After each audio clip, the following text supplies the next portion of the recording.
अध्याय 61। ऊंची इमारत का शीर्ष पिछले 300 वर्षों से विकिरण और बारिश के कारण जर्जर हो गया था। ऊपर की 2 या 3 परतें ढह गईं और खंडहर हो गईं। ब्रान ने इधर उधर चलने और सीढ़ियों का उपयोग करने के बजाय टूटी हुई दीवार के मलबे के बीच से छलांग लगा दी। यह इमारत की सबसे ऊंची जमीन थी। वह टूटे हुए दीवार कवर से बेहद संतुष्ट था, जो घात लगाने के लिए बहुत उपयुक्त था। उसे लगा कि शिकार बहुत आसान होगा। दहाड़ें गूंज उठी, जिससे ब्रान आश्चर्यचकित हो गया। क्या यह इतनी जल्दी आ गया, ब्रान ने सोचा।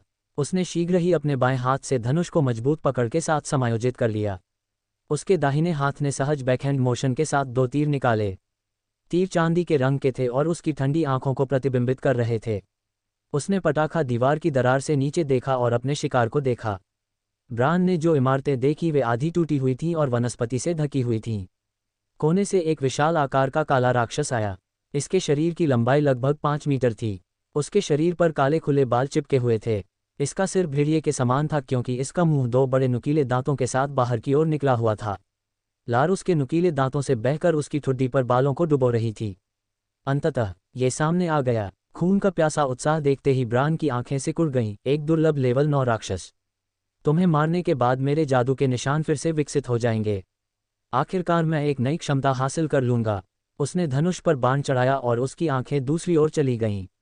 उसने पिछली खुली जगह को देखा जहां उसने डूडियन और बाकियों को छोड़ा था, लेकिन कोई न था। उसका चेहरा बदल गया और उसकी आंखें ठंडी हो गईं। कमीने, बहुत छोटे कमीने, अगर तुमने इसके सामने थोड़ा संघर्ष किया होता तो तुम और अधिक उत्पादन पैदा करते, भले ही तुम मौके पर ही मारे जाते।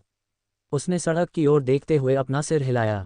ऐसा लगता है कि राक्षस शिकार के स्थान का पता लगाने के लिए गंध सूंघ रहा था। ब्रान का चेहरा क्रोधित था। ये चीज कोई नासमझ निम्न स्तरीय मरे नहीं है। यदि मैं दुस्साहस के कारण उस पर गोली चलाता हूं तो उसे निश्चित रूप से मेरे स्थान के बारे में पता चल जाएगा। इसके अलावा यह उसके संदेह को भी जगा देगा। मामले के बारे में सोचते हुए उसने व्यर्थ ही अपने दांत भींच लिए। इन छोटे कमीनों ने कहा कि वे अन्य मैला ढोने वालों से अलग हो गए हैं। अगर वे इसे उस बड़ी ताकत तक ले जाते हैं तो इसे मारने का मौका मिलना चाहिए। जैसे जैसे उसने और अधिक सोचा, उसकी आंखें आशा से चमक उठीं। उसने जल्दी से अपना बैग खोला और पीली शीशी की एक बोतल निकाली। उसने टोपी खोली और उसमें से थोड़ा सा अपने मुंह पर छिड़क लिया। शीशी की यह मात्रा मेरी गंध को छिपाने के लिए पर्याप्त होनी चाहिए। जब तक मैं इसके बहुत करीब नहीं हूं तब तक मैं सुरक्षित हूं। इसे उन छोटे जानवरों के पीछे जाना चाहिए, ब्रान ने गुप्त रूप से सोचा। अल्पविराम, अल्पविराम। डूडियन और बाकी लोग उस समय डर गए जब उन्होंने राक्षस को इमारत के कोने से बाहर कूदते देखा। उन्होंने ऐसे भयानक राक्षसों की कहानियां सुनी थीं। उन्होंने कभी यह उम्मीद नहीं की होगी कि उनका वास्तव में अस्तित्व होगा। डूडियन ने जल्दी से कहा, भागो, सीढ़ियों से ऊपर जाओ। मेसन, शाम और जैच ने प्रतिक्रिया व्यक्त की और तेजी से डूडियन के पीछे चले गए और सीढ़ियों से ऊपर चले गए। जल्दी, छुप जाओ, छुप जाओ। शाम चिंतित होने के कारण हकलाने लगा और लगभग चिल्लाने लगा। इस काले राक्षस की तुलना में पिछले मरे प्यारे छोटे बिल्ली के बच्चे की तरह थे। डूडियन का चेहरा भी पीला पड़ गया था। जैसे ही उसने शाम की बातें सुनी, उसने झट से कहा, हम छिप नहीं सकते। हमें उसे ढूंढने के लिए छत पर जाना होगा। मेसन फुसफुसाए, वह हमें नहीं बचाएगा। हमने उसके शब्दों का उल्लंघन किया है। यह मदद के लिए नहीं है। हम उसे मारने जा रहे हैं, या हम उस चीज़ को उसके पास ले जाएंगे। अगर हम मर भी गए तो हम शिकारी को अपने साथ खींच लेंगे। डूडियन ने अपनी मुट्ठियां भींच लीं। उसका हृदय भय और अत्यंत तीव्र क्रोध से भर गया। उसका अनुमान बिल्कुल सही था कि कमीना वास्तव में उन्हें चारे के रूप में उपयोग करना चाहता था। उन्होंने पट्टी और घाव में उसकी मदद की थी। उन्होंने उसे अपना भोजन और पानी भी दिया। उन्हें धन्यवाद देने के बजाय उसने कृतज्ञतापूर्वक कार्य किया। इसके अलावा ये कृतघ्न होने के बारे में नहीं था, बल्कि उन्हें उनकी मौत के लिए भेजने के बारे में था। जानवर, डूडियन को इतना गुस्सा कभी नहीं आया था। अल्पविराम, अल्पविराम। इमारत के शीर्ष पर ब्रान टूटी हुई दीवार से देखता रहा। उसने देखा कि राक्षस अचानक ऊंची इमारत की ओर देख रहा है। ये स्पष्ट था कि उसे उन छोटे कमीनों की गंध मिल गई थी। ब्रान की आंखें ठंडक के संकेत से चमक उठीं। उसने गुप्त रूप से सोचा, शापित छोटे कमीनों, आज्ञाकारी मौत के बजाय तुमने भागने का विकल्प चुना है। क्या तुम्हें लगता है कि अगर तुम इमारत में भाग जाओगे तो तुम खुद को बचा पाओगे? कचरे के छोटे टुकड़े, कमीनों। वह जानता था कि डूडियन और बाकी लोग मर जाएंगे। उनकी गंध को छुपाने के लिए उन पर कोई शीशियां नहीं थीं। वे राक्षस द्वारा ढूंढ लिए जाएंगे। वह खुश नहीं बल्कि गुस्से में था। यदि वे इमारत में मर जाते तो उनके लिए उनका कोई महत्व नहीं होता। बिल्डिंग में उसे हमले के लिए एंगल नहीं मिल रहा था।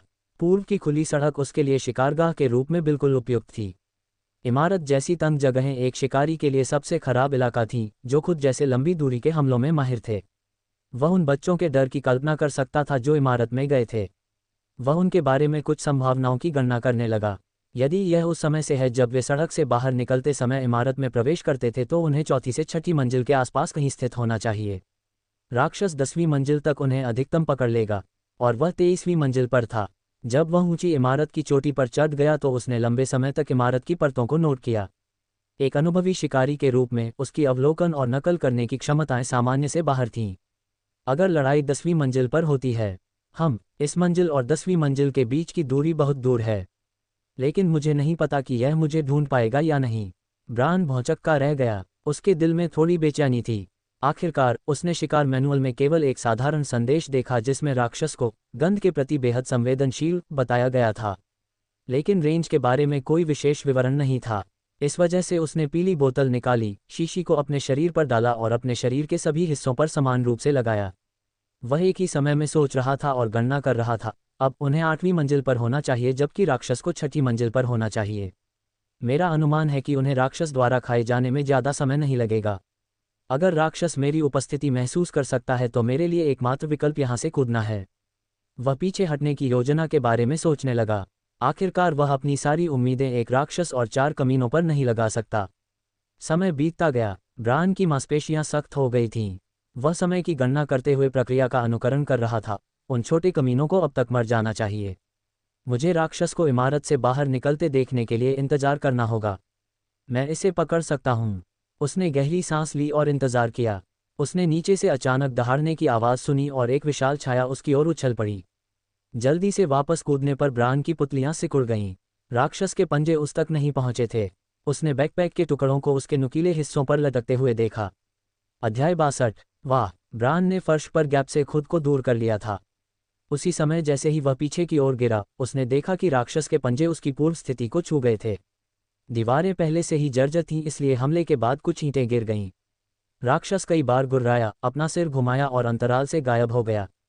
संभवतः यह ऐसी जगह की तलाश में था जहां से यह ब्रान को लेने आ सके। ब्रान को राहत मिली। तेजी से चलते हुए उसका हाथ तरकश तक पहुंच गया और उसने दूसरा तीर निकाल लिया। ये बाण अन्य बाणों से 2 गुना मोटा था। उसकी पीठ पर एक रस्सी बंधी हुई थी। उसने अपना सिर हिलाया और दूसरी 4 मंजिला इमारत की ओर निशाना साधा। उन्होंने धनुष की प्रत्यंचा खींचकर छोड़ दी। तीर इमारत के ऊपर से नीचे गिरा और 4 मंजिला इमारत के ऊपर लगे सोलर वाटर हीटर को छेद दिया। ब्रान ने कंक्रीट के ऊपर रस्सी बांधी और नीचे की ओर चला गया। जैसे ही उसका शरीर गिर रहा था, रस्सी तुरंत कस गई। कंक्रीट पहले ही खराब हो चुकी थी। इसके अलावा जब ब्रान रस्सी से नीचे फिसल रहा था तो उसके शरीर का वजन उसे खींच रहा था। जब ब्रान 4 मंजिला इमारत के शीर्ष पर पहुंचने वाला था तो कंक्रीट टूट गई। अगले ही पल मुक्त रूप से गिरने का एहसास हुआ, लेकिन ब्रान ने खुद को नहीं खोया और रस्सी को पकड़ लिया। वह उछला और दूसरी मंजिल की खिड़कियों से टकराया। शीशा तुरंत टूट गया और वह इमारत से टकरा गया। उसने अपना खंजर उठाया और वापस फर्श के सामने की ओर चला गया। राक्षस को इमारत के शीर्ष तक पहुंचने में अधिक समय नहीं लगा, लेकिन ब्रान पहले ही उसकी नज़रों से ओझल हो चुका था। उसने अपनी नाक उठाई, सूंघा, एक क्षण के लिए चारों ओर देखा और अंततः एक दिशा में बंद हो गया। राक्षस के जाने के लगभग 4 या 5 मिनट बाद 4 आकृतियां चुपचाप एक खंभे के नीचे से निकल गईं। उनके शरीर गंदे और खून से लथपथ थे। ये चला जाना चाहिए था, शाम फुसफुसाए।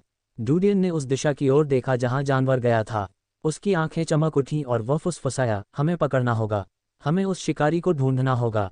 क्या तुम पागल हो? क्या आप चाहते हैं कि हम इसे पकड़ लें? ये छत पर कमीने को ढूंढ सकता है। ये गंध के प्रति बेहद संवेदनशील है। अगर हम सावधान नहीं हैं। मेसन, जो उनके करीब थे, ने धीमे स्वर में कहा।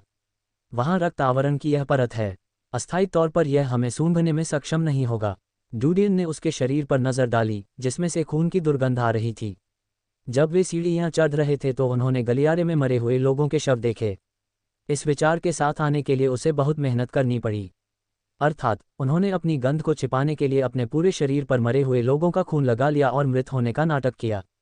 उन्होंने मरे हुए लोगों के सिर से गहरे नीले रंग की गेंदें निकाली और उनके शरीर का तापमान सामान्य हो गया और सड़ने लगा। सड़े हुए मांस के साथ मिले खून का स्वाद और गंध बहुत तेज थी। डूडियन ने कहा कि राक्षस ने सड़क के किनारे पड़े मरे हुए व्यक्ति की लाश को नज़रअंदाज कर दिया था, इसलिए उन्होंने इस पर दांव लगाया और जोखिम उठाया। पूरी तरह से भेष बदलने के लिए उसने उन सभी को अपने शरीर पर सड़ा हुआ खून छिड़कने के लिए कहा, जिसमें उनके चेहरे भी शामिल थे, जो कोई अपवाद नहीं था। हालांकि रक्त की विषाक्तता को ध्यान में रखते हुए डूडियन ने इसे सीधे अपने चेहरे पर नहीं लगाया, बल्कि एक कपड़े का इस्तेमाल किया। खून कपड़े पर गिरा हुआ था, जिससे उनके चेहरे ढंक गए थे। हालांकि खून कपड़े में घुस जाता, लेकिन उनकी जान खतरे में थी और इससे बेहतर कोई विकल्प नहीं था। इसके अलावा राक्षस का ध्यान आकर्षित करने और वजन कम करने के लिए उन्होंने सभी 4 बैकपैक पहली मंजिल पर रख दिए थे।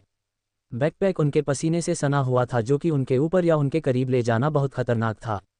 मूल रूप से यह एक निराशाजनक आखिरी प्रयास था, लेकिन उन्हें इसके सफल होने की उम्मीद नहीं थी। डूडियन द्वारा कहे गए साहसिक शब्दों के कारण वे निश्चित मौत के चंगुल से बच निकलने का जश्न मनाने के मूड में नहीं थे। अचानक लगे झटके से उनका सिर हिल गया। इस बार हम भाग्यशाली थे। अगर हम इसके पीछे जाएंगे तो एक छोटी सी दुर्घटना में हमारी मौत हो जाएगी। शाम ने भी मनाने की कोशिश की। डूडियन ने उनकी ओर देखा और कहा, यदि आप नहीं चाहते हैं तो बस यहीं रुकें और मेरा इंतजार करें। आप जा सकते हैं और स्कॉट और अन्य लोगों को ढूंढ सकते हैं। शिकारी को अवश्य ही मार दिया जाना चाहिए, अन्यथा हमारे लिए शांति नहीं होगी। इस राक्षस ने उसके अनुमान की पुष्टि कर दी थी, लेकिन शिकारी की क्रूरता के बारे में उसकी समझ और भी गहरी हो गई थी। उसने नहीं सोचा था कि इतना निर्दयी और क्रूर व्यक्ति आसानी से उन्हें उसकी योजना में बाधा डालने देगा। अगली बार जब वे उसके हाथों में पड़ेंगे तो वे साधारण मृत्यु की कामना करेंगे। संभवतः वह उन्हें यातना देकर जीवित ही मार डालेगा। एक दूसरे की करुणा पर अपनी आशाएं टिकाने के बजाय उनके लिए छिपे हुए खतरे को काट देना बेहतर था। मेसन और अन्य 2 स्तब्ध रह गए। उन्होंने डूडियन को देखा, जो राक्षस को पकड़ने के लिए जा रहा था। मेसन ने यहाँ तक कहा, मैंने आपको पहले भी बताया था, हम चारों जीवन और मृत्यु में एक साथ हैं। डूडियन ने उसे गहराई से देखा, थोड़ा सिर हिलाया। इस समय जैसा कि जैच और शाम ने सुना, मैकॉन के शब्द भी सामने आए और डूडियन के पीछे चले गए। पिछले 3 वर्षों में वे आपस में घुल मिल गए थे और एक दूसरे की मदद की थी। हालांकि जब उसने उन्हें ऐसे महत्वपूर्ण क्षण में उसका पीछा करने के लिए तैयार देखा तो डूडियन का दिल गर्मजोशी से भर गया। उसने सिर हिलाया और कहा, चलो चलें, आप छोटे जानवर अभी भी जीवित हैं। एक ठंडी और सिहरन पैदा करने वाली आवाज़ उनके कानों में गूंज उठी। डूडियन की पुतली सिकुड़ गई और उसने ऊपर देखा और शिकारी को देखा, जो दूसरी मंजिल पर टूटी खिड़की के पास छाया में दिखाई दिया। उसने छोड़ा ही नहीं। डूडियन की तुलना में ब्रान अधिक आश्चर्यचकित था।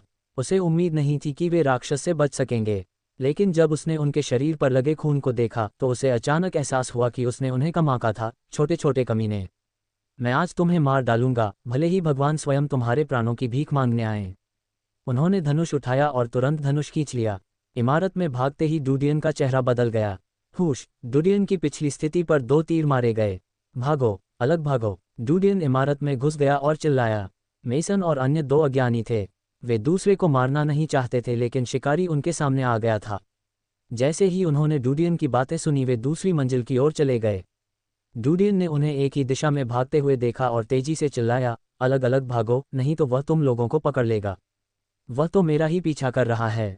शिकारी द्वारा चलाए गए पिछले 2 तीरों से उसे पता चल गया था कि शिकारी की नफरत सबसे अधिक उसी पर केंद्रित थी। मेसन और अन्य 2 चिल्लाए, अगर हम एक साथ उसके खिलाफ लड़ें तो आशा है। मेरी बात सुनो। डूडियन रोया। वे सभी भ्रमित थे, लेकिन उन्हें गोली खानी पड़ी, इसलिए वे अलग हो गए और 3 अलग अलग दिशाओं में भाग गए। डूडियन ने पीछे मुड़कर उस शिकारी की ओर देखा जो दूसरी मंजिल से कूद गया था। वह तेजी से मुड़ा और भाग गया। वह जानता था कि अगर दूसरे पक्ष ने उसे पकड़ लिया तो वह बुरी मौत मरेगा। उस पक्ष ने मरे हुए लोगों के आतंक को कम किया, एकमात्र मेहतर का तो जिक्र ही नहीं। चालाक छोटा कमीना, आप मेरी योजना को कमजोर कर रहे हैं। ब्रान ने लंबे समय से देखा है कि अन्य 3 डूडियन की व्यवस्था सुन रहे थे। यहाँ तक कि एक वयस्क सफाईकर्मी भी ब्रान जहाँ आदेश देगा वहाँ खड़ा होगा।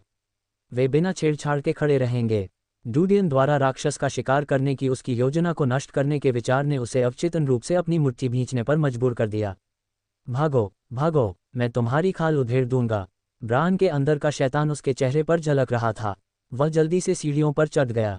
डूडियन और अन्य 3 के शरीर से आने वाली मरे हुए खून की गंध को ध्यान में रखते हुए ब्रान को पता था कि राक्षस कुछ समय तक वापस नहीं आएगा। उसके हृदय में वध करने की तीव्र इच्छा प्रज्वलित हो उठी। वह चाहता था कि दूसरा पक्ष भी दर्द महसूस करे। हुश! जल्द ही वह दूसरी मंजिल पर आ गया। उसने बहुत दूर से आते कदमों की आहट सुनी। 4थी मंजिल पर होना चाहिए। उसने व्यंग्य किया और ऊपर चला गया। जल्द ही वह 4थी मंजिल पर आ गया। पिछले तेज कदम गायब हो गए थे। वह ठंडे स्वर में मुस्कुराया, छिपाओ और तलाश करो। मैंने ये गेम काफी समय से नहीं खेला है। छिपाना, मैं तुम्हें निराशा का स्वाद चखने दूंगा। तुम्हें पता चल जाएगा कि कैसा दिखता है जब मौत के कदम कदम दर कदम तुम्हारी ओर आ रहे हों। उसने अपना धनुष निकाला और उसे उठाया। उसने तीर लगाया और चला दिया। तीर उन खिड़कियों से होकर गुजरा जिनके शीशे लगे हुए थे और जो उसी क्षण दुर्घटनाग्रस्त हो गईं। तभी एक धीमी आवाज गूंजी। अध्याय 63। ब्रान की भौहें सिकुड़ गईं। वह चुपचाप कार्यालय के दरवाजे पर चला गया। उसने वनस्पति से ढके दरवाजे को धीरे से धक्का देकर खोला। ये बंद नहीं था, लेकिन चलते समय इससे हल्की सी कर्कश ध्वनि निकलती थी। ब्रान अगले कार्यालय में दाखिल हुआ और बगल में देखा। उसने देखा कि जो तीर उसने पहले चलाए थे वे कमरे में लकड़ी की मेज के ऊपर कीलों से ठोंक दिए गए थे। वह थोड़ा सा घबरा गया। इसी समय उसने विपरीत कार्यालय से किसी हलचल की सूक्ष्म ध्वनियां सुनी। उसकी आंखें चमक उठीं। अचानक उसने तरकश से एक और तीर निकाला और वह तुरंत पतली दीवार को पार कर गया। तीर तक पहुंचने और उसे चलाने के बीच उसे एक सांस से भी कम समय लगा। अचानक दूसरी तरफ से दर्द की दबी हुई फुसफुसाहट आई। तुच्छ कमीना, ये कहते हुए ब्रान ने थोड़ा व्यंग्य किया। उसने धनुष हटा दिया और खंजर निकाल लिया। कदम दर कदम वह अगले दफ्तर की ओर चल पड़ा। उसने लात मारकर दरवाज़ा खोला। वह इस ताकत का सामना नहीं कर सका, इसलिए अगले ही पल गिर गया। उसकी दृष्टि में मंद रोशनी वाला कमरा और अंदर का सारा सामान मौजूद था। उसकी दृष्टि कार्यालय के दूसरी ओर स्थित डेस्क पर केंद्रित हो गई। तीर डुडियन की पसलियों में घुस गया था और उसे मेज पर कीलों से ठोक दिया था। डुडियन एक छोटे खरगोश की तरह लग रहा था जिसे पकड़ लिया गया था और भागने के लिए संघर्ष कर रहा था। ब्रान की आंखें लाल रंग की थीं। उनमें एक रक्तपिपासु भावना झलक रही थी। उन्हें अपनी तीरंदाजी कौशल पर पूरा भरोसा था। उसके द्वारा चलाया गया तीर पत्थर को भेद सकता था, सफाईकर्मियों के नर्म कवच का तो जिक्र ही नहीं। थोड़ा हरामी, संघर्ष करो और अधिक संघर्ष करो। क्या तुम अब हताश महसूस कर रहे हो? ब्रिकेड ने अपने होंठ चाटे और वह धीरे धीरे कदम दर कदम डुडियन की ओर बढ़ा। वह जल्दी में नहीं था और इस पल का आनंद ले रहा था। डुडियन को पसीना आ रहा था और उसने डरावनी दृष्टि से उसकी ओर देखा। मत करो, मत करो, पास मत आओ, चिल्लाओ, चिल्लाते रहो। ब्रान की आंखों में ठंडक दौड़ गई। मैं तुम्हें नष्ट कर दूंगा, मैं तुम्हें जिंदा चीर दूंगा, मैं तुम्हें बेदखल कर दूंगा। जैसे जैसे वह डुडियन के पास पहुंचा, उसके चेहरे पर और अधिक भयावहता दिखाई देने लगी। हालांकि जब ब्रान उससे लगभग 5 मीटर दूर था तो डुडियन के चेहरे से घबराहट गायब हो गई, बल्कि उनमें एक दृढ़ संकल्प झलक रहा था। ब्रान को मारने का दृढ़ निश्चय तब प्रकट हुआ जब वह अचानक खड़ा हुआ और अपनी बांह के नीचे छाती के पास छिपाए खंजर को फेंक दिया। अचानक हुए हमले से ब्रान एक पल के लिए स्तब्ध रह गया, लेकिन आखिरकार वह एक अनुभवी शिकारी था जो जीवन और मृत्यु की कई लड़ाइयों से बच गया। उसने आने वाले खंजर को रोकने के लिए सहज रूप से अपना खंजर उठाया। ब्रान ने देखा कि जो तीर उसने पहले चलाया था वह डुडियन में नहीं है। इसके बजाय डुडियन ने जानबूझकर तीर को अपनी बगल से पकड़ लिया था, जिसके परिणामस्वरूप अव्यवस्था का असर हुआ जिससे ब्रान को लगा कि वह सफल हो गया है। तुच्छ कमीना, ब्रान गुस्से में था। वह डुडियन के हमले से क्रोधित था, लेकिन अपनी मूर्खता से भी क्रोधित था क्योंकि वह एकमात्र मेहतर के जाल में फंस गया था। हालांकि उन्हें विश्वास था कि डुडियन के हाथ से निकलने का कोई रास्ता नहीं है, इसलिए उन्होंने अभी भी खुद को शांत रखा। मैं तुम्हारा सिर खोल दूंगा, अपनी आंखें निचोड़ लो, तुम छोटे कमीने हो, वह दहाड़ा। हालांकि डुडियन घबराया नहीं क्योंकि उसने देखा कि खंजर विफल हो गया था। उसने ब्रान पर फेंकने के लिए keyboard, LCD screen, cup, picture frame, flower pot और मेज पर रखी कोई भी अन्य वस्तु उठानी शुरू कर दी। हालांकि ये चीज़ें कोई नुकसान नहीं पहुंचाएंगी, लेकिन कम से कम ब्रान को रोक सकती हैं। ब्रान डुडियन के इरादों से अवगत था।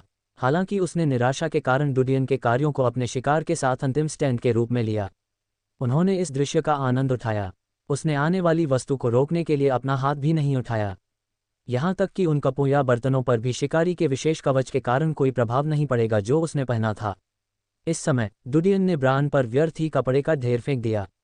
ये कपड़ा बाकी चीज़ों के साथ मेज पर था। ऐसा लग रहा था कि डुडियन बस जो कुछ भी उसके हाथ में आ सकता था उसे पकड़कर ब्रान पर फेंक रहा था। टकराना, ब्रान ने उस सख्त वस्तु को लात मारी जो कपड़े से ढकी हुई थी। छोटे कमीने, जैसा तुम इन छोटी चालाक योजनाओं के बारे में सोचते हो, मैं वैसा ही करूंगा। लेकिन क्या तुम्हें लगता है कि मैं एक ही जाल में 2 बार फंस जाऊंगा? अन्य सभी चीजें धूल और काई में ढकी हुई थीं, लेकिन ये कपड़ा स्पष्ट रूप से उल्टा हुआ था। तुमने अंदर क्या छिपाया था? डुडियन की पुतलियां सिकुड़ गईं। उसने शिकारी के अवलोकन कौशल को कम करके आंका था। शक्तिशाली शरीर ने उनकी समग्र योग्यता में केवल छोटी भूमिका निभाई। वास्तविक समस्या उनके वास्तविक जीवन के युद्ध अनुभव में थी। शायद राक्षसों का शिकार करते समय वे जाल बनाने की रणनीति के आदी हो गए होंगे। संभवतः उन्होंने लंबे समय तक हर संभव जाल का उपयोग किया है जिसके बारे में सोचा जा सकता था। मैंने तुम्हें कम आंका था। डूडियन ने हौंफते हुए उसे उदासीनता से देखा। ब्रान ने उपहास किया, क्या आप कोई भी यादृच्छिक व्यक्ति एक शिकारी को मार सकते हैं? चूंकि अन्य 3 छोटे जानवर भाग गए हैं, अब आप मेरा सारा गुस्सा सहन करेंगे। डूडिया ने व्यंग्य किया और कहा, मैंने तुम्हारी मूर्खता को कम आंका था, बेवकूफ़। फिर वह तुरंत डेस्क के पीछे कूद गया।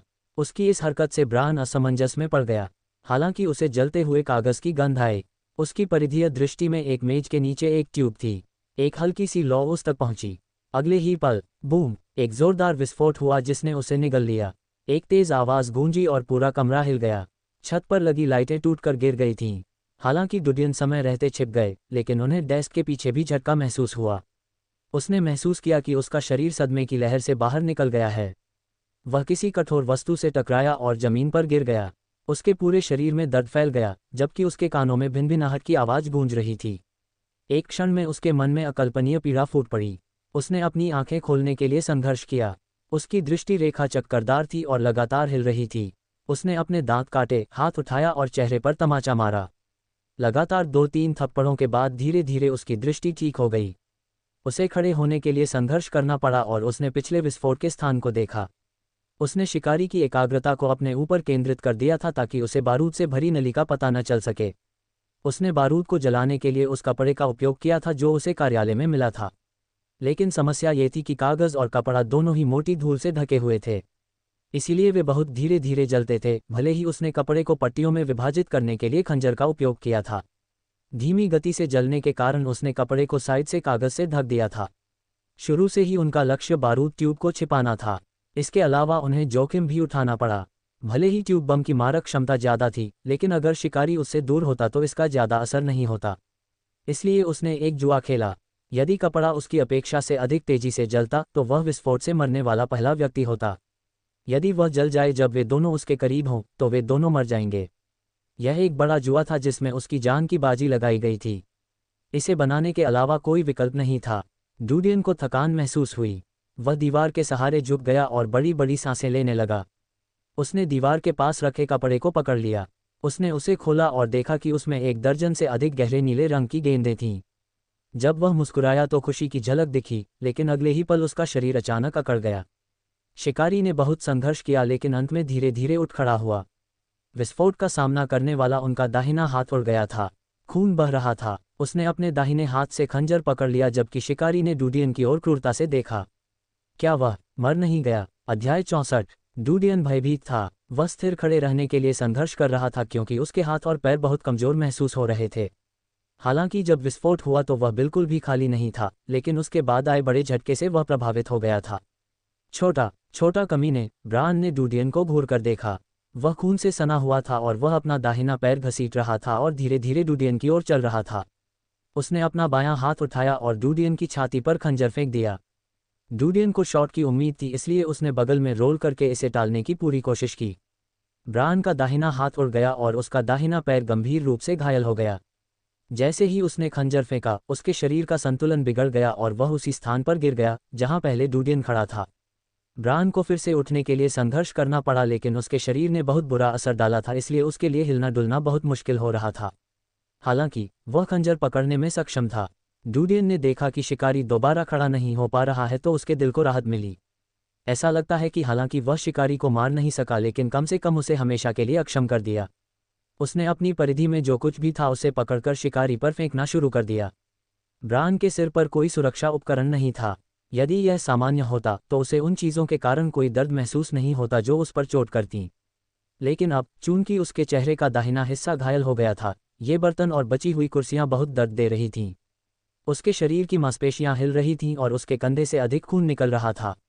वह दहाड़ा और खंजर लहराया। दुर्भाग्य से वह डूडियन के पैरों तक भी नहीं पहुंच सका। डूडियन को चिंता थी कि शिकारी अचानक उस पर झपट पड़ेगा, इसलिए उसने उसके बहुत करीब जाने की हिम्मत नहीं की। उसे अपने ही खंजर का ख्याल आया जो उसने पहले फेंका था। हालांकि इसका ब्लेड प्रयोग करने योग्य नहीं था, लेकिन इसकी नोक तेज थी। वह खंजर लेने के लिए पीछे भागा। जैसे ही उसने पीछे मुड़कर देखा तो ब्रान पहले ही ऊपर चढ़ चुका था। शिकारी की क्रूर आंखें सम्मोहक ठंडक से भरी थीं, मानो वह किसी भी समय जवाबी हमला कर देगा, लेकिन समय को लेकर झिझक रहा था। टकराना। ब्रान के पैर के नीचे फर्श कांपने और ढहने लगी। ब्रान तीसरी मंजिल पर गिर गया। गिरने से कई डेस्कें कुचल गईं और ब्रान उनमें से एक पर गिर गया था। ब्रान का शरीर दर्द से कांप रहा था क्योंकि वह फर्श पर डेस्क के टूटे हुए टुकड़ों पर लेटा हुआ था। उसके नीचे की ज़मीन ढह गई और वह दूसरी मंजिल पर गिर गया। जैसे ही ब्रान का शरीर दूसरी मंजिल पर जमीन से टकराया, उसमें किसी भी तरह की हरकत बंद हो गई। डूडियन हल्के कदमों से ढहने से बनी खाई के किनारे पर आ गया। उसने नीचे देखा कि शिकारी हिल नहीं रहा था। उसके कंधे से खून धीरे धीरे बहकर जमीन पर दाग लगा रहा था। डूडियन को राहत मिली। वह धीरे धीरे अंतराल से दूर हट गया। वह अपने बट के बल बैठ गया और आराम करने के लिए दीवार के सहारे झुक गया। 300 वर्षों के क्षरण के बाद यह इमारत बेकार हो गई थी। ऐसा विस्फोट हुआ कि 2 मंजिलें ढह गईं। अगर बड़ा धमाका होता तो पूरी बिल्डिंग धूल में मिल जाती। कुछ देर आराम करने पर डूडियन को लगा कि उसकी शारीरिक शक्ति बहाल हो गई है। वह धीरे से कार्यालय के दूसरी ओर गया और गहरे नीले रंग की गेंदों वाला कपड़ा पकड़ लिया। जैसे ही वह दूसरी मंजिल पर गया, उसने सोचा कि यह विस्फोट मरे हुए जानवरों और सबसे महत्वपूर्ण रूप से संघ के अन्य शिकारियों को आकर्षित कर सकता है, इसलिए उसे अपने व्यवहार में तेजी लानी थी। जैसे ही वह दूसरी मंजिल पर कार्यालय में पहुंचा तो उसने देखा कि शिकारी अभी भी जमीन के ऊपर लेटा हुआ है। उसके शरीर से जो खून निकला था वह लगभग सूखा और सख्त था। वह कार्यालय के चारों ओर घूमा और जितना संभव हो सके सभी बिखरे हुए सफ़ेद कागज़ उठा लिए। उसने उन्हें शिकारी पर फेंक दिया और अधिक की तलाश की। अंत में जब उसे लगा कि अब बहुत हो गया, तो वह शिकारी के करीब गया और शिकारी के शरीर को जलाने के लिए अग्नि हसिया का उपयोग करने के लिए नीचे बैठ गया। अचानक शिकारी, जो कथित तौर पर मर चुका था, ने छलांग लगाते हुए अपनी आखिरी चाल चली और अपने पास रखे खंजर को डूडियन की छाती पर भोंक दिया। डूडियन आश्चर्यचकित हुए बिना नहीं रह सका क्योंकि यह सब उसकी उम्मीदों के बिल्कुल विपरीत था। उसने महसूस किया कि खंजर आसानी से उसके मुलायम कवच को भेद कर उसकी छाती में घुस गया। सबसे पहले उन्हें अत्यधिक ठंड का एहसास हुआ और फिर उन्हें सीने से तेज दर्द महसूस हुआ। जैसे ही उसने शिकारी की ओर देखा तो उसकी आंखें आश्चर्य से खुल गईं। क्या उसने मरने का नाटक किया? क्या वह उसका इंतजार कर रहा था? उसके मन में कई विचार आए। उन्होंने कुछ देर आराम किया था और चौथी मंजिल से दूसरी मंजिल तक पहुंचने में उन्हें कुछ समय लगा। शिकारी कुछ देर तक खुद को रोकने और मरने का नाटक करने में सक्षम था। वह उम्मीद कर रहा था कि डूडियन उसके करीब आएगा। उसके पास किस प्रकार का विश्वास और धैर्य है। कमीने, ब्रान ने धीरे से अपना सिर उठाया। अत्यधिक खून बह जाने के कारण उसका चेहरा अत्यंत पीला पड़ गया था, लेकिन उसकी आंखों में पागलपन भरी नफरत झलक रही थी। उसके सिर पर आत्महरास, आत्मा उपहास करने वाली मुस्कान थी। उसका हाथ खंजर की मूठ से छूट गया और उसका चेहरा नीचे गिर गया। वह सचमुच मर चुका है। डूडियन ने हंटर की आंखों में भावहीन रूप देखा, लेकिन खंजर उसकी छाती में घोंप दिया गया। डूडियन ने खंजर पकड़ लिया। उसका पूरा शरीर कांप उठा। वह स्थिर होकर खड़ा हो गया लेकिन घुटनों के बल गिर गया। वह जो भी कदम उठाना चाहता था उसका असर उसकी छाती की मांसपेशियों पर पड़ता। हर पल नाटकीय दर्द से भरा था। मैं मर नहीं सकता, मर नहीं सकता। डूडियन ने लगातार यह विचार अपने मन में दोहराया। उसकी चेतना धीरे धीरे धुंधली हो गई, मानो वह हमेशा के लिए सोने जा रहा हो। लेकिन उसके मन में अपनी बहन और माता पिता की आवाज़ और चेहरे के भाव उभर आए। उसे कोल्ड स्टोरेज बंद होने पर अपनी माँ और बहन द्वारा कहे गए आखिरी शब्द याद आ गए। अच्छे से जियो, अच्छे से जियो, जीवित रहो। उसने अपनी जीभ काटी और पहले से चकित चेतना अचानक थोड़ी सी बहाल हो गई। उसने नीचे देखा और पाया कि खंजर ने उसका दिल नहीं चीरा था। अगर दिल में छेद होता तो उसकी मौके पर ही मौत हो जाती। शायद अगर वह खून का बहाव रोक सके तो बच सकता है। अचानक डूडियन के दिल में एक प्रबल भावना उमड़ पड़ी जिसने उसे जीवित रहने के लिए प्रेरित किया। उसने दांत भींचे और उठ गया। उसने कपड़े से गहरे नीले रंग की गेंद निकाली। ये गर्मी को अवशोषित करता है, लेकिन घाव को एनाल्जेसिक और हेमोस्टेसिस के लिए भी इस्तेमाल किया जा सकता है। वह शिकारी के पीछे गया और उसके बैग से प्राथमिक चिकित्सा किट निकाली। प्राथमिक चिकित्सा बच्चे के अंदर अप्रयुक्त धुंध, कुछ बोतलें और जार, कुछ गोलियां और पाउडर थे। डूडियन को शराब मिली। जबकि उसका हाथ कांप रहा था, उसने पहले से तैयार कागज के ढेर का उपयोग करके आग जला ली। हालांकि विकिरण अधिक था लेकिन वह प्रबंधन कर सका। उसने शराब पी, सिर झुकाया और खंजर पर फूंक मार दी। धीरे धीरे उसने खंजर बाहर निकाला। उसे जो दर्द महसूस हुआ वह इतना तीव्र था कि उसे लगा जैसे उसकी खोपड़ी फट गई हो और आत्मा हिल गई हो। रुकने की इच्छा हुई लेकिन उसने दर्द से मुकाबला किया और धीरे से खंजर बाहर निकाल लिया। अचानक खून बहने लगा। ऐसा लग रहा था मानो उसके शरीर से ताकत निकल रही हो। उसने धुंध को अपनी छाती के चारों ओर लपेटना शुरू कर दिया और उसे कसकर रोक लिया। फिलहाल उसे सुई धागा नहीं मिल सका, इसलिए उसके लिए घाव पर टांके लगाना असंभव था। फिलहाल वह खून को रोकना चाहता था। जल्द ही धुंध का ऊपरी भाग लाल रंग का हो गया। उसने कुछ और बार रोल किया और धुंध को रोल करना जारी रखने के लिए गहरे नीले रंग की गेंद को छाती पर रखा। उन्हें आशा थी कि हेमोस्टेसिस के कारण रक्त प्रवाह रुक जाएगा। डूडियन ने शिकारी के शरीर को आग की लपटों में जलते हुए देखा। उसके दिल में एक ठंडक थी क्योंकि उसने सोचा था कि शिकारी कोई छोटे आदमी नहीं थे जिनके साथ वह खिलवाड़ कर सके। प्राथमिक चिकित्सा किट में बोतलों और जार का अध्ययन करते हुए वह आराम करने के लिए दीवार के सहारे झुक गया। किसी भी दवा पर लेबल नहीं लगा था, इसलिए उसने उनमें से किसी का भी उपयोग करने की हिम्मत नहीं की, क्योंकि वे शिकारी की शारीरिक बनावट के अनुरूप बनाए गए थे। प्रभाव प्रबल होंगे। अगर इसका गलत इस्तेमाल किया जाए तो यह फायदे से ज़्यादा नुकसान पहुंचाएगा। धीरे धीरे समय बीतता गया। डूडियन को राहत मिली कि गहरे नीले रंग की गेंद से रक्त का बहिर्वाह रुक गया था। हालांकि वह इधर उधर नहीं जा सकता था, अन्यथा घाव तुरंत फिर से फूट जाता। भगवान ने एक बार फिर उसका साथ नहीं दिया। डूडियन चुपचाप वनस्पति से ढकी खिड़कियों से बाहर देख रहा था। खिड़कियां धीरे धीरे कांपने लगीं, जैसे कि एक गुर्राहट जिससे वह परिचित था गूंज उठी। ये वही जानवर था जिसे उसने पहले देखा था। डूडियन का चेहरा पीला पड़ गया क्योंकि वह जमीन पर बैठकर स्वस्थ होने की कोशिश कर रहा था। अल्पविराम। अध्याय 65। समय की कसौटी पर खरा उतरने के बाद फर्श खराब हो गए हैं और सड़ गए हैं। इस समय सीढ़ियां ध्वस्त हो जाने से आवाज़ों की लहरें गूंज उठीं। डूडियन बदसूरत लग रहा था। वह जानता था कि राक्षस उसके पीछे आया था, लेकिन ऐसा लग रहा था कि वह कुछ समय के लिए दूसरी मंजिल पर रुका होगा। संभवतः शिकारी की लाश ने उसका ध्यान खींच लिया था। टकराना टकराना। डूडियन को फर्श से हल्के झटके महसूस हुए। लगता है छठी मंजिल भी टूटी हुई थी। जाहिर है 5 मीटर लंबे राक्षस का वजन बहुत ज्यादा होता है और यह फर्श की जमीन पर भारी पड़ता है। डूडियन को लगा कि छत लगभग गिर गई है। राक्षस के कारण होने वाले झटके लंबी जर्जर इमारत के लिए घातक थे। उसने रस्सी पकड़ ली और सामने की ओर देखने लगा। टकराना। उसने विशाल काले पंजे जमीन को तोड़ते हुए देखे। पंजों की नोकें लहराईं, डूडियन पर लगभग वार कर दिया। डूडियन डर गया था। उससे लगभग 5 मीटर की दूरी पर फर्श टूट गया और एक विशाल विकराल सिर बाहर निकल आया। बड़ी बड़ी काली आंखें उसे घूर रही थीं। उसके दांतों से लार बह रही थी। डूडियन झट से खिड़की से बाहर कूद गया। उसका शरीर तेजी से गिर रहा था। डूडियन ने रस्सी को कसकर पकड़ लिया और गति रोक दी। उसने ऊपर देखा और देखा कि जानवर 7वीं बार से बाहर आ गया था। उसका शरीर 7वीं मंजिल पर संकीर्ण जगह से निचोड़ा हुआ था। उसने नीचे देखा और बाहर कूदने वाला था। फिलहाल डूडियन 3री मंजिल के पास घूम रहा था। उसके और जानवर के बीच में 4 मंजिल की ऊंचाई थी। उसका हाथ सामने रखे गिलास को पकड़ने ही वाला था। अचानक उसे ऐसा महसूस हुआ मानो उसका शरीर और हाथ एक ही समय में फट गए हों। उस पर शिकारी ने वार किया था, जिसके प्रभाव को खत्म होने में बहुत समय लगा। उसकी उंगली फिसल गई और वह समझ नहीं सका।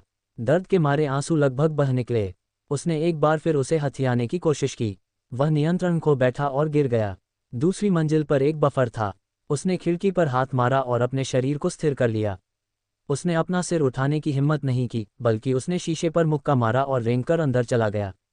जैसे ही वह तेज हवा में रेंगता हुआ आगे बढ़ा, हुश! उसी समय एक कर्कश गुर्राती आवाज गूंजी।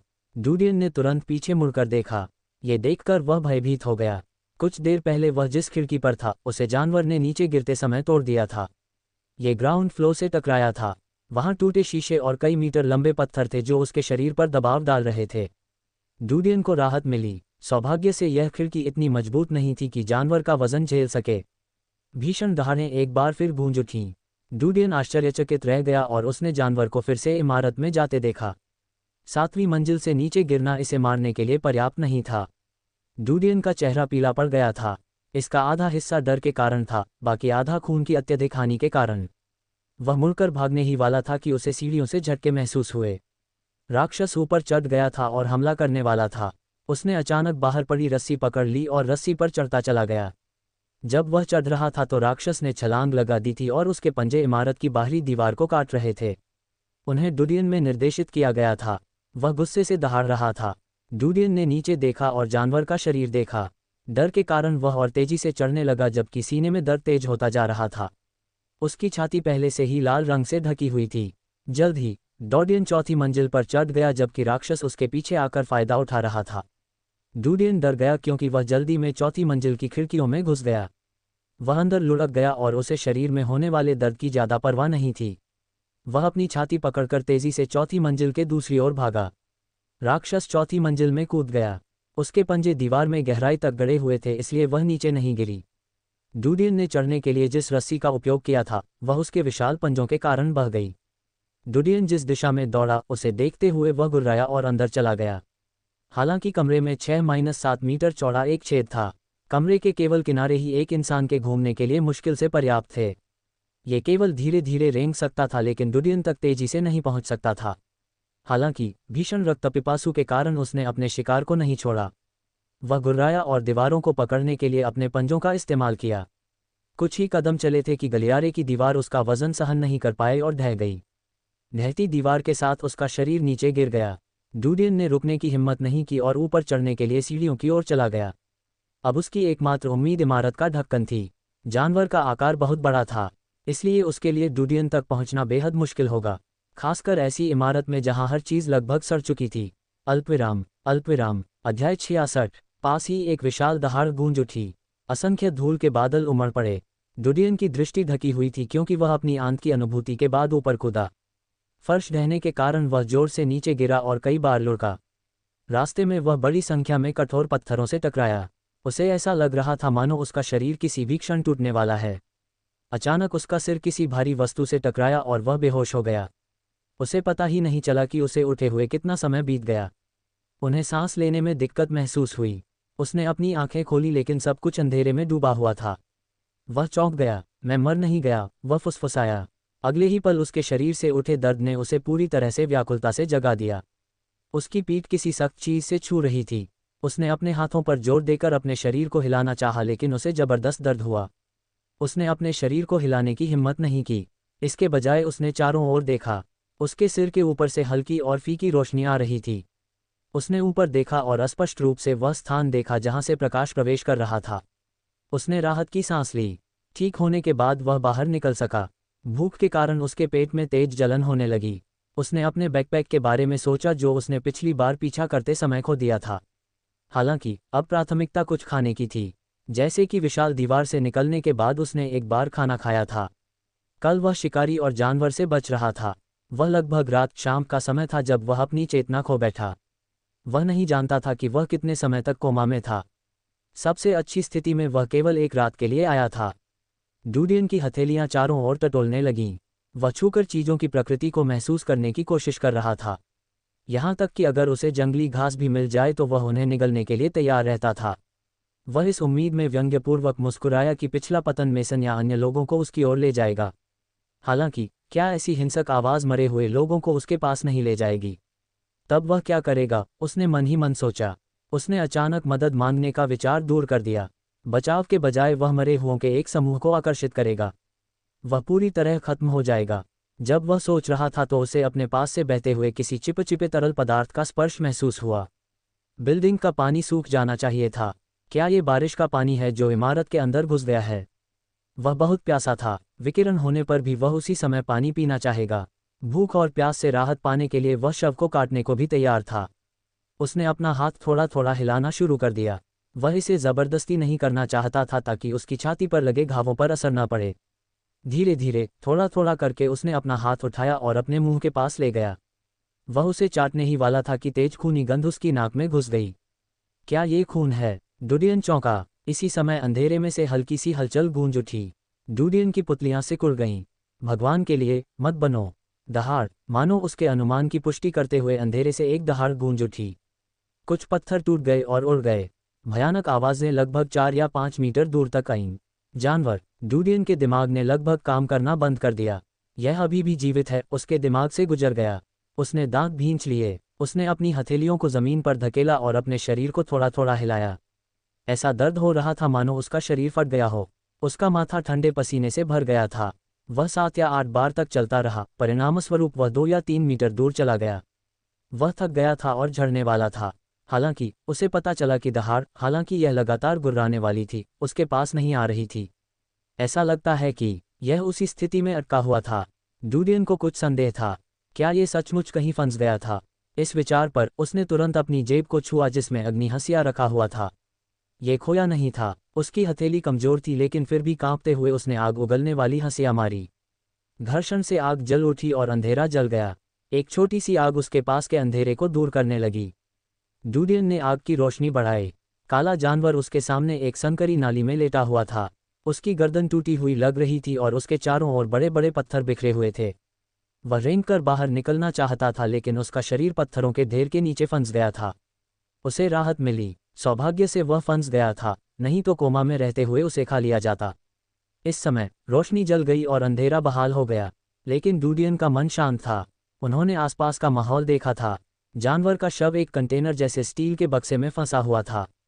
इमारत में एकमात्र स्थान जहां ऐसा कंटेनर मौजूद था वह लिफ्ट शाफ्ट था। अल्पविराम। अध्याय 67। डूडियन ने जानवर की दिशा की ओर देखा। ये स्पष्ट था कि वे भूतल पर थे। शाफ्ट से निकलने के लिए उसे ऊपर चढ़ना पड़ा। हालांकि लिफ्ट शाफ्ट में बाधाएं थीं। हालांकि उससे ज्यादा दूर एक खुला प्रवेश द्वार नहीं है, क्योंकि लिफ्ट का दरवाज़ा नीचे गिर गया था। उसने अपना मन बना लिया। वह टूटे हुए पत्थर के ढेर की ओर चला और चढ़ने लगा। जैसे जैसे वह ऊपर चढ़ता गया, बहुत सारे घाव खुलने लगे और हल्का दर्द उसके शरीर पर छा गया। वह रुके नहीं, बल्कि चढ़ते रहे। यदि वह यहाँ रहना जारी रखता है तो किसी समय उसका शरीर अपनी सारी ताकत खो देगा और उसे इस भूली बिसरी जगह पर मरने के लिए छोड़ दिया जाएगा। जल्द ही वह लिफ्ट से बाहर निकल गया। लिफ्ट शाफ्ट में प्रकाश के बादल बिखरे हुए हैं। हवा में धूल थी। एक तरफ की सभी दीवारें और खिड़कियां जीर्ण शीर्ण और छिद्रों से भरी हुई थीं। डूडियन जानवर की दिशा को देखता है। वहां कंक्रीट का ढेर लगा हुआ था। बगल में एक मुड़ा हुआ टूटा हुआ स्टील खुला हुआ था। इन पत्थरों के सिकुड़ने के कारण जानवर बाहर नहीं निकल पाएगा।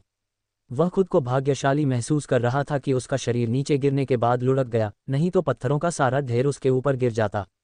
वह मौत से बच गया था। आधे घंटे बाद आखिरकार डूडियन इमारत के मलबे से बाहर आ गया। जब उसने पीछे मुड़कर ढही हुई इमारत को देखा तो अभी भी डर का एहसास हो रहा था। वह पत्थरों के पीछे छिप गया और कुछ देर तक इधर उधर देखा। आसपास कोई मरे नहीं थे। उसने सोचा कि इमारत के ढहने से मरे हुए लोगों को आकर्षित होना चाहिए था। संभवतः यहाँ आए होंगे, लेकिन उसे समझ नहीं पाए, इसलिए धीरे धीरे तितर बितर हो गए और चले गए। इससे पहले उसने खून के बहाव को रोकने के लिए अपने सीने में गहरे नीले रंग की एक गेंद लपेट ली थी। चूंकि वह सो गया था, इससे उसके शरीर का तापमान कम हो गया था। संभवतः इसी वजह से वह मरे हुए लोगों के सेंसर से बचने में सक्षम था। लेकिन उस क्षण उसने पहले ही गहरे नीले रंग की गेंद निकालकर अपनी जेब में रख ली थी।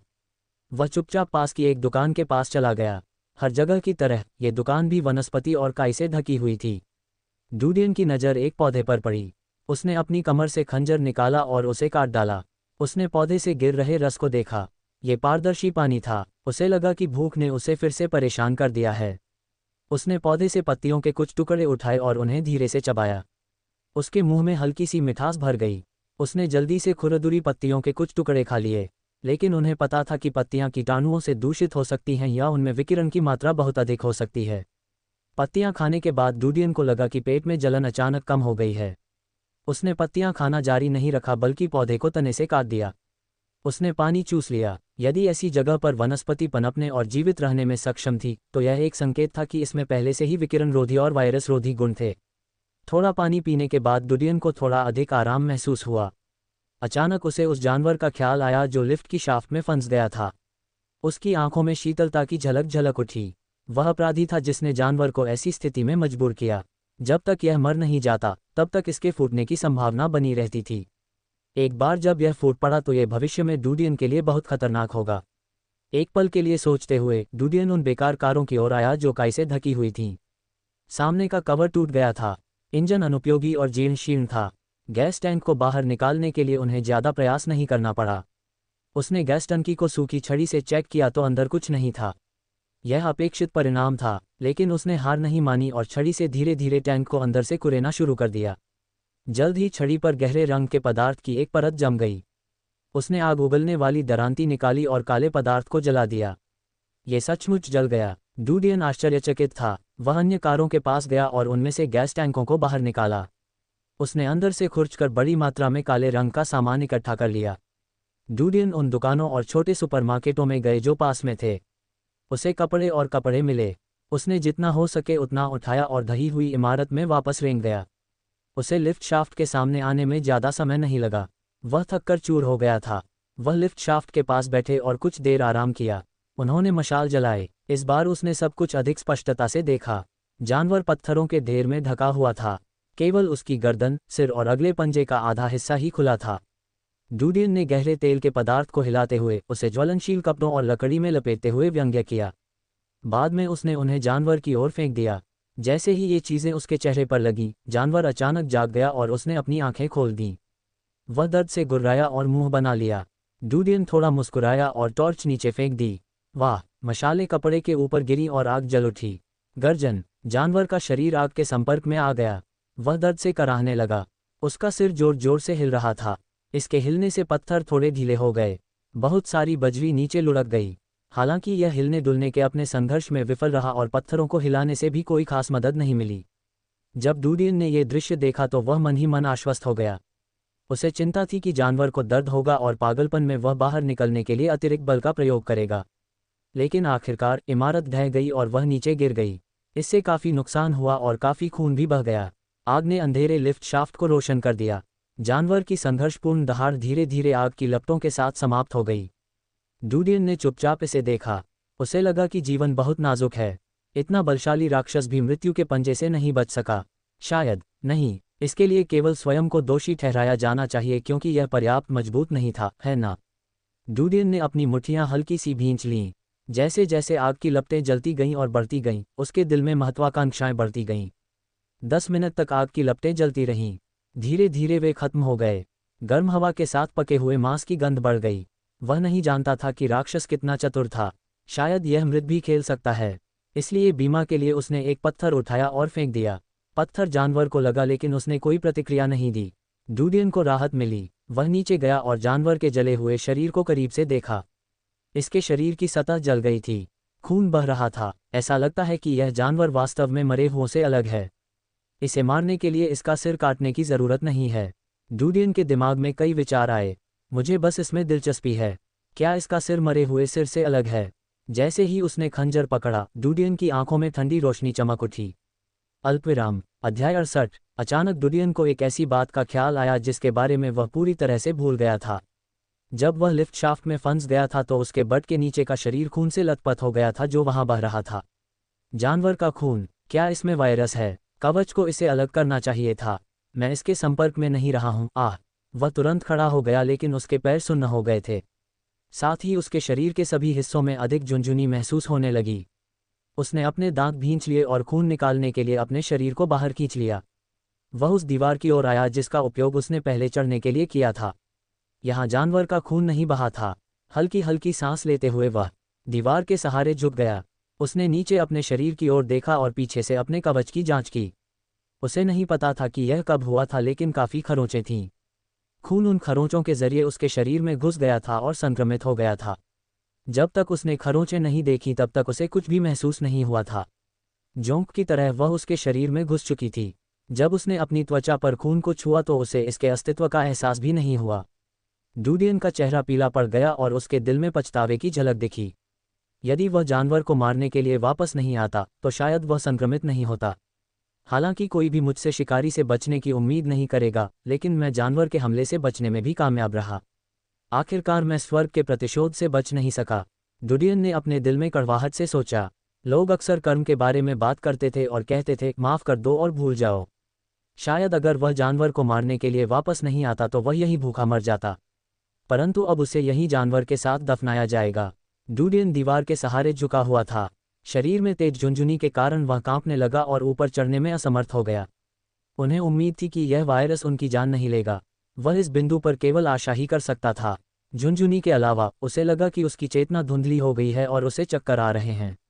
उसने अपना बायां हाथ थोड़ा ऊपर उठाया और अपने माथे को छुआ। उसे गर्मी लग रही थी और वह निराशा महसूस किए बिना नहीं रह सका। उन्होंने कोमा में जाने से पहले गर्मी को अवशोषित करने के लिए गहरे नीले रंग की गेंद का उपयोग करने के बारे में सोचा। उन्होंने अपने बाएं हाथ का इस्तेमाल किया और अपनी जेब से गहरे नीले रंग की गेंद को निकालने के लिए संघर्ष किया। उन्होंने अपने हाथ का इस्तेमाल किया और गहरे नीले रंग की गेंद को अपने माथे पर चिपका लिया। तुरंत एक बर्फीले एहसास ने उसे घेर लिया। वह थोड़ा स्पष्ट सोचने में सक्षम था। हालांकि उसकी पलकें भारी लग रही थीं और उसकी दृष्टि धुंधली और अत्यधिक धुंधली हो गई थी। अचानक उसे अपनी छाती से हल्की सी हलचल महसूस हुई, जैसे वहां कोई चीज़ संघर्ष कर रही हो। उसने नीचे देखा और कवच को थोड़ा खोलने के लिए अपने बाएं हाथ का उपयोग किया। उसकी दृष्टि धुंधली थी लेकिन वह अभी भी छोटे रक्त लाल कीड़े देख सकता था। उसकी छाती पर जाली लिपटी हुई थी, लेकिन वहां कीड़े थे जो धुंध में छेद कर रहे थे। कीड़ों का विरोध करने के लिए उसकी मांसपेशियां क्रमाकुचन तरंगों में सिकुड़ गईं, लेकिन उनमें से अधिकांश ने लगभग आधा रास्ता ही खोद लिया था। कीड़े कीड़े! डूडियन का दिमाग चकरा गया। उसने पकड़ने के लिए हाथ उठाया, लेकिन उसके मस्तिष्क में जलन होने लगी। वह अपना हाथ भी नहीं उठा पा रहा था। इससे पहले कि वह अपनी आंखें बंद करता, आखिरी चीज जो उसने देखी वह ये थी कि कीड़े अंततः उसके शरीर में पूरी तरह से घुसने में कामयाब हो गए। थम। डूडियन का सिर जमीन पर गिर गया। वह पूरी तरह से बेहोश था। अंदर होते हुए भी उसकी हथेली अभी भी गहरे नीले रंग की दीवार को पकड़े हुए थी। धीरे धीरे ये गहरे नीले रंग की गेंद उसके हाथ में पिघल गई। ये हल्के नीले पारदर्शी तरल में बदल गया जो छोटे घावों के माध्यम से उसकी हथेली में घुस गया। अंधकार। उसे समय बीतने का भान ही नहीं हुआ। डूडियन ने एक बार फिर अपनी आंखें खोलीं और उनकी चेतना बहाल हो गई। वह भूख के कारण जाग उठा। जब उसने अपने सामने लिफ्ट शाफ्ट की परिचित तस्वीर देखी तो वह असमंजस में पड़ गया। क्या मैं मर नहीं गया, उसने सोचा। उसने तुरंत उस तेज बुखार के बारे में सोचा जो उसने जागरूकता खोने से पहले महसूस किया था। उसने उसके सिर पर हाथ फेरा। शरीर का तापमान सामान्य लग रहा था। फिर उसने देखा कि उसकी सूजी हुई हथेलियां ठीक हो गई थीं। वह जल्दी से उठ बैठा और अपने पूरे शरीर की जांच की। शरीर में किसी भी तरह का कोई बाहरी बदलाव नजर नहीं आया। उसका मुलायम कवच धूल धूसरित था और उस पर कई छोटी छोटी खरोंचें थीं। उसने अवचेतन रूप से पीछे मुड़कर जानवर की ओर देखा। उसने देखा कि उसका जला हुआ शरीर अभी भी पत्थरों के ढेर के नीचे फंसा हुआ था जबकि उसका सिर कटा हुआ था। डूडियन ने अनुमान लगाया, क्या मैं तेज बुखार के कारण स्पष्ट स्वप्न देख रहा था? क्या मैं उस जानवर का सिर काटने के बाद थक गया था? अचानक उसने चारों ओर देखते हुए आश्चर्य से अपनी आंखें खोलीं। अल्पविराम। अल्पविराम। अध्याय 69। ये बहुत अंधेरा है। मैं वास्तव में इसे ऐसे देख सकता हूं जैसे कि यह एक दिन था। डूडियन ने उसके चेहरे को थपथपाया ताकि उसे थोड़ा दर्द महसूस हो। वह ये सुनिश्चित करना चाहता था कि वह कोई सपना तो नहीं देख रहा है। वह ऊपर देखने के लिए मुड़ा लेकिन ऊपर से कोई रोशनी नहीं आ रही थी। लिफ्ट शाफ्ट अभी भी अंधेरे में डूबा हुआ था। हालांकि वह जमीन पर सब कुछ बहुत स्पष्ट रूप से देख सकता था। डूडियन ने अपनी छाती पर चिपके कीड़े के बारे में याद करने से पहले कई बार अपनी आंखें झपकाईं। कीड़ों के बारे में सोचते ही उसके शरीर के सारे बाल खड़े हो गए। उसने झट से अपना संदूक खोला। सफ़ेद धुंध अभी भी लिपटी हुई थी और खून उसमें घुस गया था और उसका रंग लाल हो गया था। इसके अलावा खून भी सूख गया था। डूडियन ने घाव को धीरे से छुआ लेकिन कोई दर्द महसूस नहीं हुआ। उसने तुरंत जाली खोल दी। जब उसने धुंध को हटाया तो उसे अपनी छाती पर निशान दिखाई दिया। यह एक ऊर्ध्वाधर खंजर का निशान था जो पूरी तरह से ठीक हो गया था और केवल एक उथला सफ़ेद निशान रह गया था। इसके अलावा एक उंगली के आकार की रक्तवाहिका का आधा हिस्सा त्वचा के बाहर जम गया था। खून के धब्बों को धीरे से छूते ही डूडियन का चेहरा बदल गया। वे कीड़े वास्तव में मेरे शरीर में नहीं घुसे हैं, है ना? ठीक है। वह कीड़ों को याद करते ही घबरा गया। जो कोई भी अपने शरीर में एक अज्ञात कीड़ा घुसाने के लिए तैयार होगा, वह एक रेंगने वाला व्यक्ति होगा। डूडियन ने अपने खंजर के बारे में सोचा और तुरंत उसे उठा लिया। उन्हें संदेह था कि खून के धब्बों में कीड़े रह गए होंगे। खंजर ने धीरे से रक्तवाहिका जैसे ऊतक को छेद दिया जिससे गहरा लाल रक्त उड़ गया। उसी समय डूडियन को अत्यधिक दर्द महसूस हुआ जो उसके मस्तिष्क में चला गया। उसका शरीर कांपने लगा, विशेषकर हृदय के बाएं भाग में सबसे अधिक दर्द महसूस हुआ। ये सचमुच दिल का दर्द था। उसका हाथ कांप गया और उसने तुरंत छेद करना बंद कर दिया। उसे लगा कि अगर उसने ऐसा जारी रखा तो यह उसकी मृत्यु का कारण बन जाएगा। जैसे ही उसने खंजर छोड़ा, दर्द कुछ कम हो गया। उसने देखा कि खरोंच वाली रक्तवाहिकाएं एक पल में ठीक हो गईं। दरअसल उपचार की गति नंगी आंखों से देखी जा सकती थी। उन्हें अपनी मूल स्थिति में वापस आने में ज़्यादा समय नहीं लगा। उसकी छाती पर लगे थोड़े से खून से ही यह साबित हो गया कि वहां चाकू मारा गया था। रक्तवाहिका ठीक होने के कारण उससे पहले जो दर्द महसूस हुआ था वह धीरे धीरे कम हो गया। डूडियन का चेहरा बदसूरत हो गया।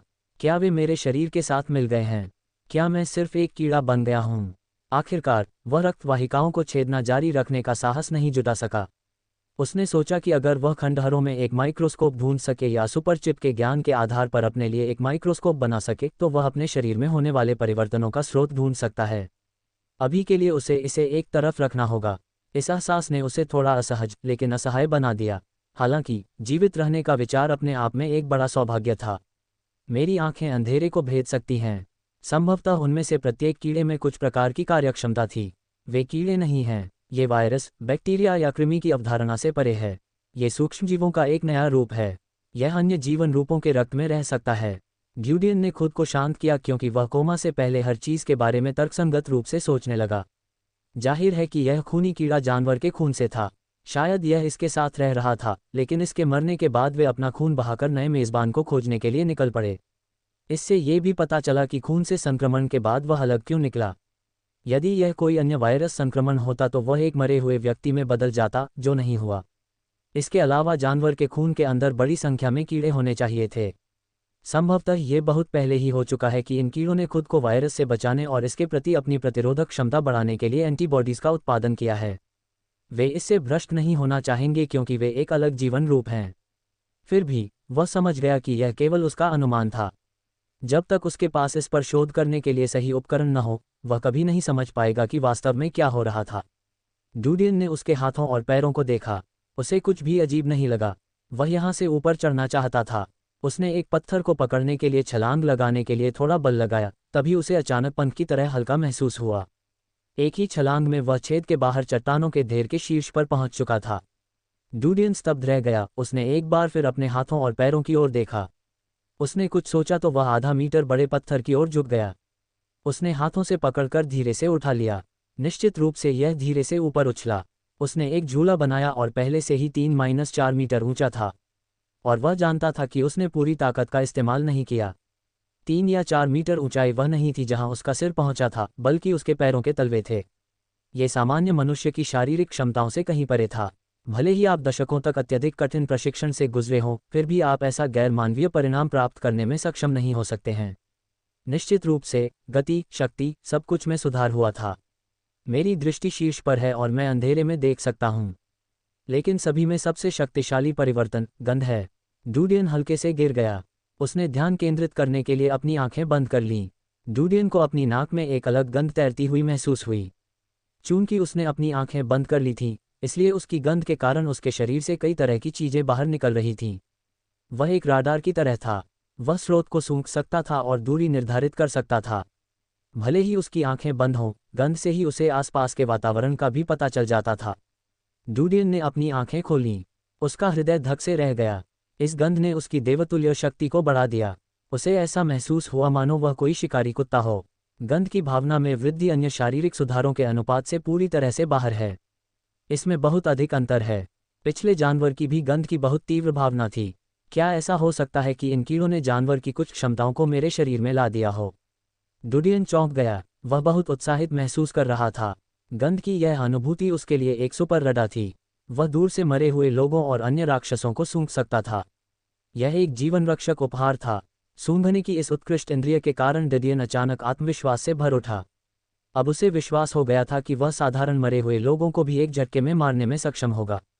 और राक्षस पिछले जानवर की तरह ही भयानक हैं, वह उन्हें पहले से ही समझ लेगा और उनसे बच जाएगा। डूडियन अनगिनत गंधों को महसूस कर रहा था। उसे बैकपैक से बांटी गई किसी मीठी चीज की गंध आई।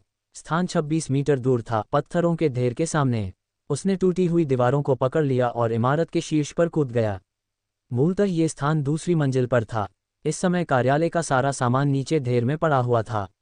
शरीर की चोट तो ठीक हो गई, लेकिन उसे बहुत भूख लगी। बैकपैक में सूखा भोजन और पानी था। इसके अलावा गहरे नीले रंग की गेंदें भी थीं। गहरे नीले रंग की गेंदों के बारे में सोचते हुए उसे याद आया कि कोमा में जाने से पहले वह एक को पकड़ रहा था। जब वह जागा तो उसने इसे नहीं देखा था। यदि यह जमीन पर होता तो वह इसे अवश्य देखता। फिर क्या हुआ? डूडियन ने उसके हाथों की ओर देखा। उसकी बाईं हथेली चिपचिपी थी। वह पहले से ही अपने सीने पर खून के धब्बों को लेकर चिंतित था, इसलिए उसने इस पर ध्यान नहीं दिया। उसकी हथेली पर हल्के पीले चिपचिपे पदार्थ की परत जमी हुई थी। इससे बदबूदार स्वाद आ रहा था। तो गेंद का क्या हुआ? जब उसने मरे हुए लोगों को जलाने के बारे में सोचा तो उसे याद आया कि गहरे नीले रंग की गेंद उच्च तापमान में पिघल गई थी।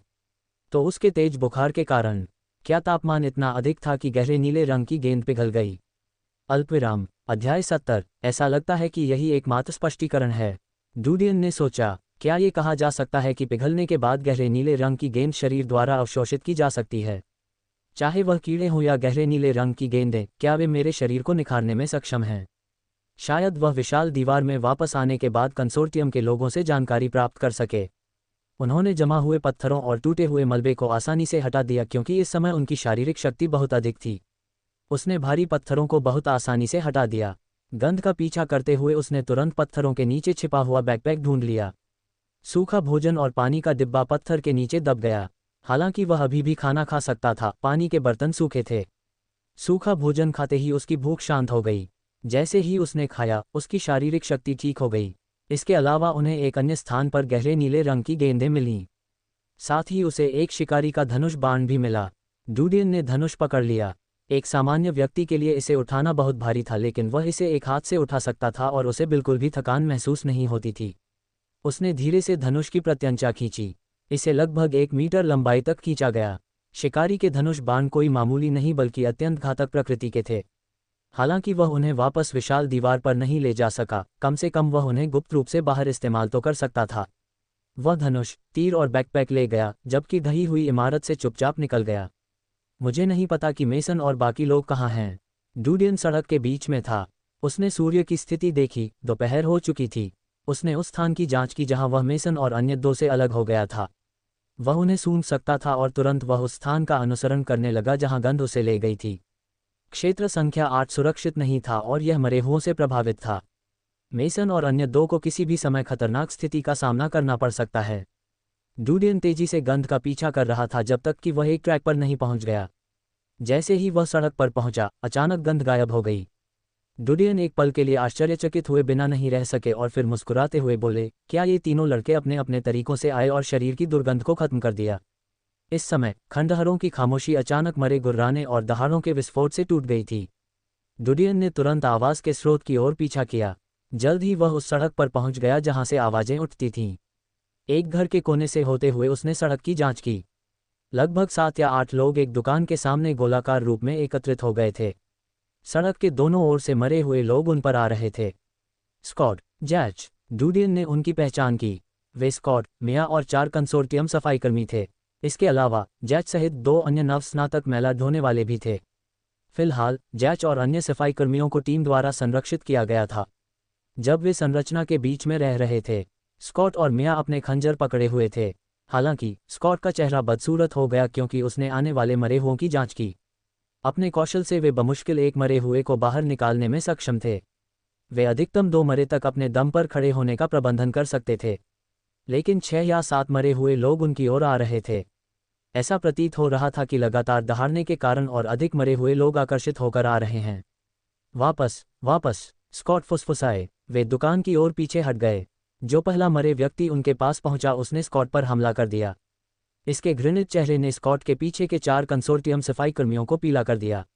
मरे के पंजे के हमले से बचाव करते समय स्कॉट का हाथ थोड़ा काम गया। स्कॉट दहाड़ने लगा, गुर्राने लगा और अपना खंजर लहराने लगा। कश, उसके खंजर ने मरे हुए की पीठ को काट दिया था, लेकिन ब्लेड इतना तेज नहीं था, इसलिए वह सर्वाइकल स्पाइन में फंस गया। लात मारते ही स्कॉट का चेहरा बदल गया। मिया उसके समर्थन में शामिल होने वाली थी, लेकिन 2 और मरे हुए लोग उस पर झपट पड़े। मिया रोकने के लिए पलटी। वह उनमें से एक को रोक सकती थी जबकि दूसरा उसके पास से गुजरा और 4 कंसोर्टियम सफाईकर्मियों पर हमला कर दिया। चारों कंसोर्टियम सफाईकर्मी बेहद घबराए हुए और हताश थे। उनमें से एक ने जवाब देने के लिए अपना खंजर लहराया, लेकिन मरे हुए ने उसकी बांह पकड़ ली। उसने सफाईकर्मी को खींच लिया और युवक के गले पर काट लिया। मरे हुए के चेहरे पर खून के छींटे पड़े, जिससे उसका चेहरा लाल हो गया। अन्य 3 सफाईकर्मी डर से कांपने लगे क्योंकि वे पीछे हटते रहे। उनमें से एक ने तो उन्हें छोड़कर भाग भी गया। जैक के साथ जो नया मेहतर लड़का था, वह चिंताग्रस्त चेहरे के साथ वहां खड़ा था क्योंकि उसे नहीं पता था कि क्या करना है। मरे हुए व्यक्ति जो मेहतर को काट रहा था उसने जैच के पास लड़के की ओर देखा। दौड़ना, स्कॉट ने गुर्राया। जैच पीला पड़ गया था, लेकिन अचानक उसने सारी हिम्मत जुटाई और अपना खंजर पकड़कर ऊपर चला गया। जैसे ही वह मरे हुओं के पास पहुंचने वाला था, उसने अपना शरीर झुकाया और लौटने लगा। जैसे ही वह रोल से खड़ा होने वाला था, उसने खंजर का इस्तेमाल किया और मरे हुए व्यक्ति के टखने पर वार किया। थंप, मरे का शरीर लड़खड़ा गया। जैच ने अवसर का लाभ उठाया और मरे हुए व्यक्ति के सिर पर खंजर भोंकने ही वाला था कि पीछे से एक और दहाड़ सुनाई दी। जैच का चेहरा पीला पड़ गया क्योंकि उसने देखा कि उसे मरे हुए लोगों को रोकने में देर हो गई है। लेकिन एक पत्थर उड़कर मरे हुए के सिर पर लगा। इसकी गति रुक जाने से यह जमीन पर गिर गया। स्कॉट, मिया और जैच पत्थर के स्रोत की ओर देखने से खुद को नहीं रोक सके। उन्होंने देखा कि एक आकृति तेजी से आ रही थी और उसने उन मरे हुओं को पकड़ लिया जो उनकी ओर तेजी से आ रहे थे। जैसे ही वह मरे हुए व्यक्ति के पास पहुंचा, उसने छलांग लगाई और मरे हुए की रीढ़ पर लात मारी। मरा हुआ व्यक्ति गिर गया और लुढ़क गया, लेकिन वह नहीं रुका और उसे पकड़ लिया। इससे पहले कि वह मरा हुआ खड़ा हो पाता, उस आकृति ने उसे पकड़ने के लिए अपने पैर का इस्तेमाल किया और उसके सिर पर 2 धारी आग वाली कुल्हाड़ी से वार किया। कश, कुल्हाड़ी ने मरे हुए का सिर तोड़ दिया। स्कॉट, मिया और जैच हैरान थे। 3 कंसोर्टियम सफाईकर्मी और नए रंगारूर जो दुकान में भाग गए थे, उन्होंने पीछे मुड़कर देखा। वे देखकर दंग रह गए। जैच ने देखा कि मरे हुए व्यक्ति का सिर काटने वाला व्यक्ति डुडियन था। एक पल भी गंवाए बिना डुडियन जैच की ओर दौड़ा। जब वह कुल्हाड़ी फेंकी तो मरा हुआ खड़ा होने ही वाला था। कश, कुल्हाड़ी ने मरे हुए व्यक्ति के सिर को उसकी गर्दन के पीछे से काट दिया। हालांकि यह मरे हुए को मारने के लिए पर्याप्त नहीं था क्योंकि वह खड़े होने के लिए संघर्ष कर रहा था। डुडियन ने समय का फायदा उठाया और पीछा किया। उसने कुल्हाड़ी की नोक पकड़ ली और उसे घुमाकर मरे हुए का सिर काट दिया। टकराना, मरे हुए व्यक्ति का सिर कटकर गिर गया जबकि कुल्हाड़ी का हिस्सा टूट गया। डुडियन ने हल्की सांस ली। सौभाग्य से मैंने पकड़ लिया। उसने शिकारी के धनुष का उपयोग गोली चलाने के लिए नहीं किया क्योंकि वह खुद को उजागर नहीं करना चाहता था। जब उसने जैच और अन्य लोगों को घिरा हुआ देखा तो उसने तुरंत शिकारी के धनुष और तीर को एक टूटी हुई कार के चेसिस के नीचे छिपा दिया। इसके अलावा वह फायर होज बॉक्स अग्नि सुरक्षा कैबिनेट से एक कुल्हाड़ी निकालने में कामयाब रहा। दुर्भाग्य से कुल्हाड़ी का हिस्सा इतनी बुरी तरह सड़ चुका था कि कुछ ही बार घुमाने के बाद वह टूट गया। डीन, क्या वह आप हैं? स्कॉट ये देखकर भयभीत हो गया क्योंकि डुडियन ने 2 मरे हुए लोगों को मार डाला था। ध्यान से, डुडियन चिल्लाया क्योंकि उसने कुल्हाड़ी का सिर पकड़ लिया और उसे फेंक दिया। कश, धातु की ईंट की तरह कुल्हाड़ी का सिर मरे हुए व्यक्ति की छाती पर लगा जो स्कॉट के सामने था। इसने उसे नीचे गिरा दिया लेकिन कोई घातक चोट नहीं आई। स्कॉट ठीक हो गया। उसने जल्दी से मरे हुए के सिर पर खंजर घोंप दिया। डुडियन ने जैच से कहा, अंदर छुप जाओ। उसने उस युवक का खंजर पकड़ लिया जिसे मरे हुए ने काटा था। वह मिया की ओर मुड़ा और खंजर फेंक दिया। इसने मरे हुए व्यक्ति के सिर पर वार किया जो मिया से लड़ रहा था। खंजर उसके जबड़े को छेद कर उसकी खोपड़ी में घुस गया। मरे ने 2 बार ओह की आवाज़ निकाली और गिर गया। धन्यवाद, मिया ने डुडियन से कहा और उत्सुकता से उसकी ओर देखा। उसके द्वारा दिखाई गई शक्ति बेहतर स्तर पर नहीं थी लेकिन वह जानती थी कि वे एक गंभीर स्थिति में थे इसलिए उसके पास पूछने का समय नहीं था। अल्पविराम।